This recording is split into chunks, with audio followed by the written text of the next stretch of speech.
আলাইকুম। আপনাদের সাথে শেয়ার করতেছি গরুর বট কিভাবে পরিষ্কার করে, কিভাবে রান্না করতে হয় সেটা দেখেন। কিভাবে পরিষ্কার করে নিতে একদম পরিষ্কার দগদগ হয়ে গেছে।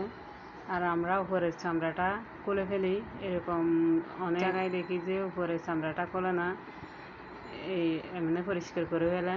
আমরা এটা উপরের চামড়াটা আগে নিয়ে ফেলি, সুন্দর করে নিয়ে এরকম পিস পিস করে নিছি। আর হলুদের গুঁড়া, ধনিয়ার গুঁড়া, মরিচের গুঁড়া, এরকম সব কিছু একসাথে দিয়ে কাঁচা মাখিয়ে নিয়ে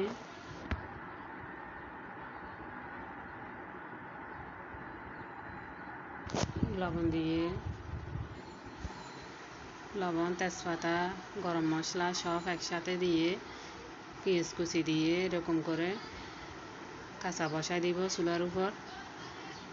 এটা সিদ্ধ হয়ে যাইলে আবার ভাজা করব।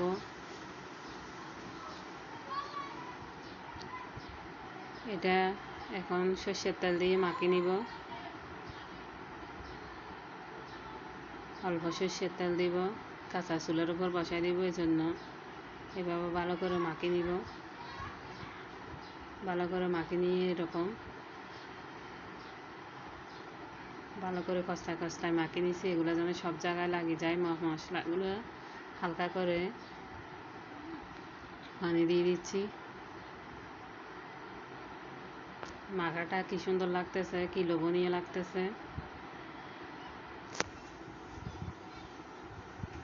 চুলার উপর এখন তেলের কড়াইটা বসাই দিয়েছি। তারপরে ওই পেঁয়াজ কুচি, টমেটো কুচি, কাঁচামরিচ কুচি দিয়েছি। ওগুলো সিদ্ধ করার পরে আবার ভাজি নিচ্ছি।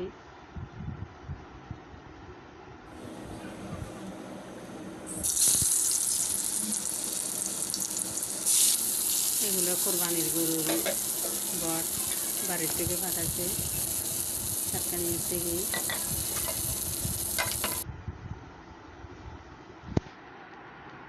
এগুলো আগে সিদ্ধ করে রাখছিলাম, এখন তেলে একটু ভাজি নিব।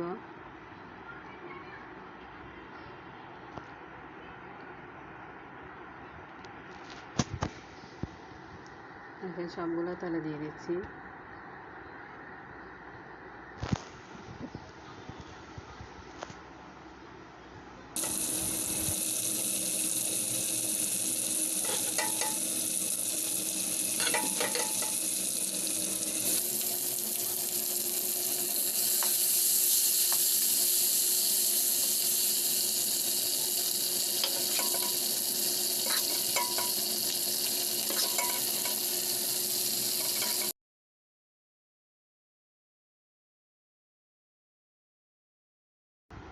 ভালো করে নেড়ে ছেড়ে এগুলা টান টান করে নিচ্ছি।